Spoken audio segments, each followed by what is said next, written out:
Thank you so much. Good morning, good afternoon, buenas tardes, bonjour. Dear Karima, I will be brief. Ambassadors, great to be here. My dear colleagues from the Interagency Group. I will invite you for a quick trip to the Philippines after listening to this very inspiring speech from Ray, this young, amazing activist. And I would like to bring you to the south, to Mindanao, where you know there has been a conflict for decades, that has cost so many lives, more than 100,000 dead, and so much suffering. And has been a peace agreement 10 years ago. And since then, there's an interim government working there, and we hope to have elections now in September. And in this region, we try to bring the whole of UN approach to the work of the local authority in coordination with the national authority. And for us, the human rights approach is the framework in which we operate and we function. Actually, it's part, and it's written in our cooperation framework, and it's there also in our work too. I will give you just two quick examples from BARM, from the Bangsamoro Autonomous Region in Muslim Mindanao. Two recent experiences where we brought the human rights lenses and approach. The first one is the approval last year of the Bangsamoro Labor and Employment Code.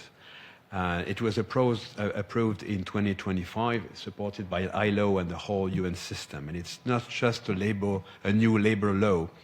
It's really a development instrument, a peace-building instrument, and a rights instrument. And it sets the standards for employment, workers' welfare, dispute resolution, and gave stronger authority to the Ministry of Labor and Employment on recruitment, on minimum wages, workplace safety, labor disputes, and so on and so forth. I mean, it's a very modern labor code that was approved for the first time in this region. And why does it matter? Because decent work is not only about job, it's about dignity, protection, social justice, trust in the institution in a region emerging from decades of conflict where labor rights are part of really building a sustaining peace.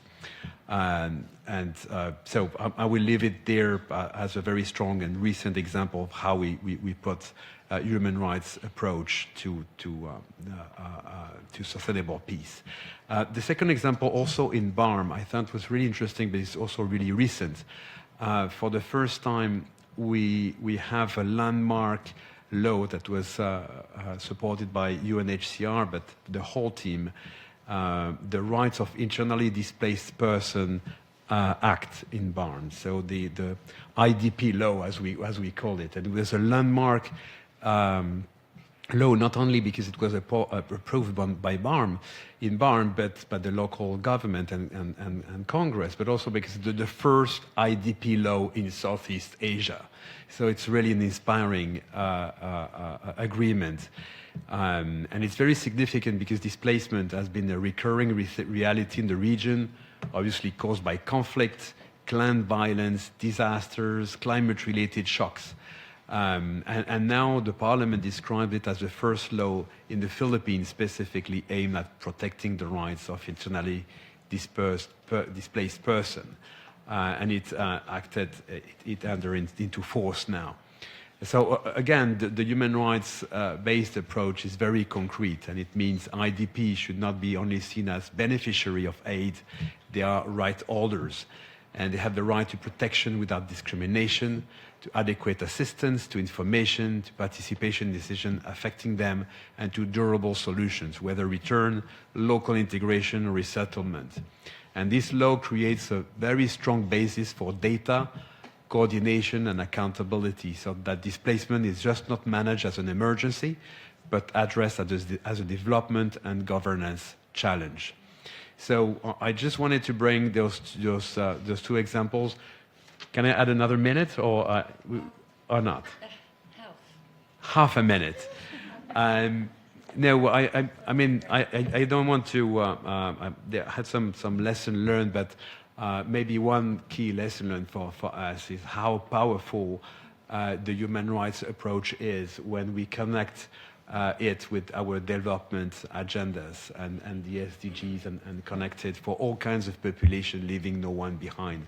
And in that case, with the labor code and the IDPs, we see how we can put it in action in creating the legal frameworks that will then help design more efficient public policies and have human rights really at the core of the development agenda. So it's been a journey for us as country team with those lead agencies, but the whole country team reflecting how we can come together around those two pillar new laws, and also inspiring also at national level, where we're still are working and advocating for a national IDP law, for instance. And there's no one in BAR, but not yet approved at national level. So also showing how local work also can inspire national transformation with a human rights lens. I will leave it here. Thank you.